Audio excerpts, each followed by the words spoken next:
This is for all you mamas out there that sometimes you feel like you don't get it right.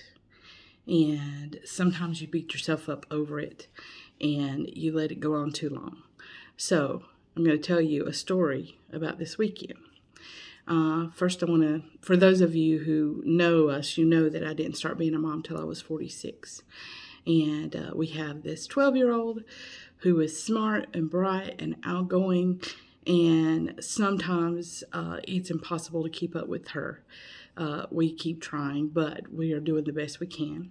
But I know that many moms have been frustrated over things, and so I want to share a funny story with you. It's kind of funny, but it's also it's kind of like embarrassing for me as a mom, because I want you to know that even with everything I've accomplished in my life, there are still times that I get it wrong and I mess it up. But God has a way of turning it around and helping both sides if we will just allow it to happen and then allow grace to happen. Well, this won't be too long, but I just want to tell you. So we have been in a whirlwind of activity since the beginning of the school year. We were homeschooling, and Hannah decided that she wanted to go to private school. Fortunately, it's right up the street, so that was a good thing. But then she wanted to do volleyball, and so that meant that her afternoons were taken with volleyball games and practice or bench warming, which she's been doing great at sometimes too, with a great attitude. And then sometimes to get her homework done, if we had to drive to Alabama to have a game to get her homework done, she's up till midnight, and she just will not lay it down. She will not lay it down and say, I can't. She has not given up once. And when she was on a mission trip, she had to go to a mission trip in Denver, so that caused her to miss 2 days of school. She stayed up before she left and got all her work done so that she could deliver it to her teacher at 7:30 in the morning before she left on her mission trip. So we're clicking along. We feel like we're overwhelmed, but at the same time, we're still hanging in there. She made it successfully through the mission trip. She got back. She had 4 days of school, and then it was time for her to go back to a snowbird camp in North Carolina with church. Now, that's also a whirlwind because we are new to the area, new to the church. It's a larger church than we've ever been in, and they are great. They have their stuff together. We don't, but they do. When she was in the children's department, everything, we knew exactly what we need to do, and even sometimes I didn't get it. I didn't understand exactly how this piece went to this piece. Even though they were doing a great job, there are still things that are going on. Anyway, so then she moves up to middle school. Oh my goodness, middle school. And then she's in school, she's in volleyball, and everything's hitting at the same time. So she goes to this camp this weekend. And this is where the real story is. She goes to this camp. She has an amazing time. And she's the first time she's ever done a big girl thing, as far as like that. She hates it when I say that. Because she says when I say the big girl thing, that's almost like saying she's a little girl still. Well, in my heart she is. But anyway, so she comes back and she says, Mommy, there was a list that I was supposed to have. And my heart dropped right then. This child was supposed to have sheets and towels and soap and stuff to wash her hair and a Bible and a notebook and papers and all this. And I totally missed this entire list. I don't know what I did. I missed the entire thing. She had clothes, she had money, she had a toothpaste and toothbrush. She said she was good. I thought she was good. I didn't ask any questions.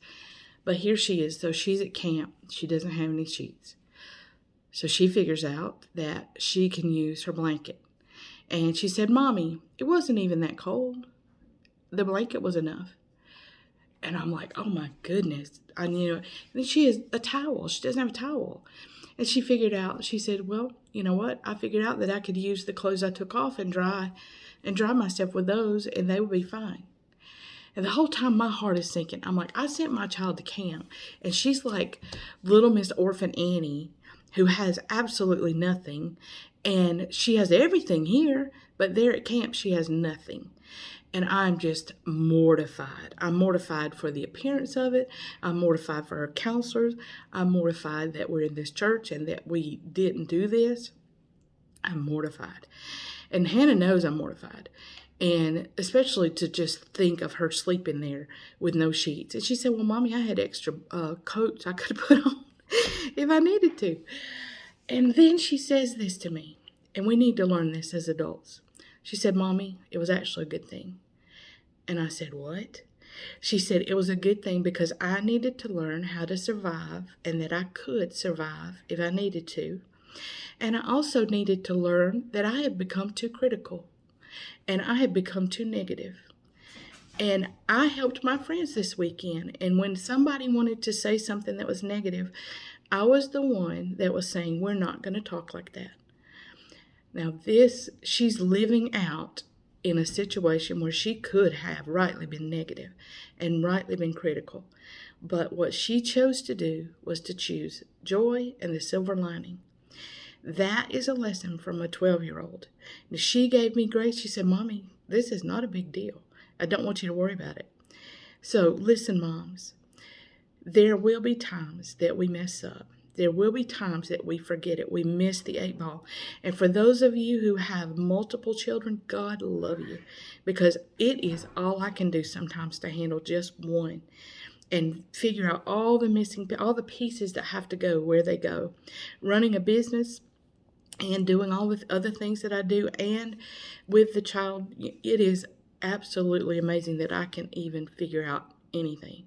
It is only by the grace of God. So give yourself a break. Take a nap if you need one, and just get back up, and tomorrow will be better, and it will be fine. And your children are learning lessons even when we mess up. It's okay. Be able to say, I'm sorry, and let your children see that there are mistakes that you can come back from. Amen. Thank you, sisters and moms that do what you do, and daddies. You're amazing. And just keep keeping on. We are raising a massive generation that is going to change this world and snap us back from this crazy culture we're in right now. God love you.